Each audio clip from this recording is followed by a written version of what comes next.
করে 3 বেলা খেতে পারছেন? খাইতে পারি না মানে? রিক্সা চালায় আইফোন কিনা লাইছি, ডেইলি আমার ইনকাম 1500 থেকে 2000 টাকা। আমি তো গরু আর মুরগি ছাড়া ভাতই খাই না। আর জিনিসপত্রের দাম বাড়লে কি ইনকামও তো বাড়ছে। কিভাবে? কিভাবে আবার কি, আগে রাস্তার এই মাথার থেকে ওই মাথায় গেলে 20 টাকা লইতাম, এখন লই 40 টাকা। ইনকামও বাড়ছে, জিনিসপত্রের দামও বাড়ছে। আগে তো পান্তা ভাতও জুটতো না, এখন তো গরু ছাড়া ভাতই খাই না। ওই বেটা, তুই কি নেশা করছস? নেশা করে এসব কথা কইতাছস? আমি 20,000 টাকা চাকরি কইরা না পারি খাইতে, না পারি ঘর ভাড়া দিতে, জিনিসপত্রের খালি দাম আর দাম। হালার ঘরে হালা, তুমি চাকরি করতে যে কাম করো 7 ঘন্টা, তোমার কি বেতন দিব 2 লাখ? যোগ্যতা নাই, আবার দোষ দাও সরকারের। তার মানে কি আপনি বলতে চাচ্ছেন সবাই জব বাদ দিয়ে রিক্সা চালাবে? অবশ্যই। আমি কি কইলাম? আমি তো গরু ছাড়া ভাতই খাই না। আমি সারাদিনে কাম করি 12 ঘন্টা। তা আমি গরু না খাইলে কি হয় গরু খাইবো? ওই বেটা, তুই তো অশিক্ষিত, তুই চাইলে রিক্সা চালাইতে পারবি। আমার ছোট ভাই অনার্স পাস কইরা রাস্তা রাস্তায় ঘুরে চাকরি পায় না, ওই চাইলে কি তোর মতো রিক্সা চালাইতে পারবো? হালার ঘরে হালা, মাস্টার্স সার্টিফিকেট বাসায় ঝুলাই থুই আইছি, পুরা সে বাসা বানাইছে। তুই এসেছিস বেটা অনার্স লয়ে। আর শিক্ষিত হইছে কি হইছে? রিক্সা চালাইলে কি খারাপ? আর শিক্ষিত হইছে দেখে কি আমি রিক্সা চালাইতে পারবো না? বাবু মানছে কি কইবো? ওই বেটা, তোরে কি মানছে বাদ দিয়া যায়? আর হালার ঘরে হালারা, তোরা 2 দিন পর পর নাটক করো, সার্টিফিকেট পুরা এলাস।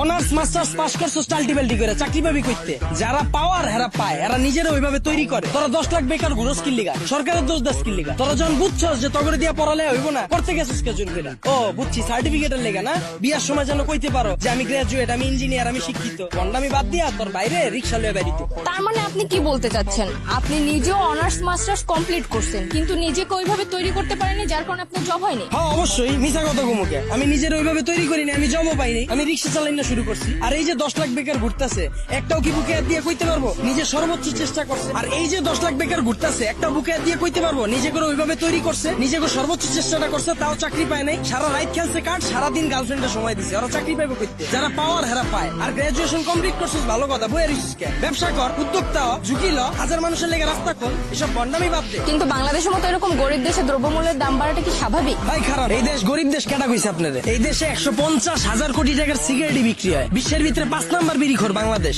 এই দেশে মানুষ 20 কোটি, স্মার্টফোন চালায় 23 কোটি, বাইক চলে 30 লাখ, প্রাইভেট কার চলে 50 লাখ। এই দেশ আমার গরিব হয় কেমনে? ওই বেটা, যারা গরিব ওরা গরিবই আছে, আর যারা বড় লোক ওরা বড় লোকই হইতাছে। এমনি দেশ চললে সবাই তো না খেয়ে মরবো। হালার ঘরে হালা, 1974 সালের পর থেকে এখন পর্যন্ত কেউ না খায় মরছে? তুই তো নিজের বুকে হাত দিয়ে কইতে পারবি এখন পর্যন্ত কোনো একবেলা না খায় রইছস?